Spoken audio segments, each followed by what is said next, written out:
ഇന്നത്തെ വചനം വിശുദ്ധ ലൂക്ക എഴുതിയ സുവിശേഷം 7-ാം അധ്യായം 47-ാം വാക്യം.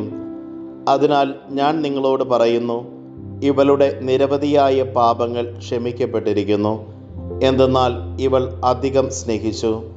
ആരോട് അല്പം ക്ഷമിക്കപ്പെടുന്നുവോ അവൻ അല്പം സ്നേഹിക്കുന്നു.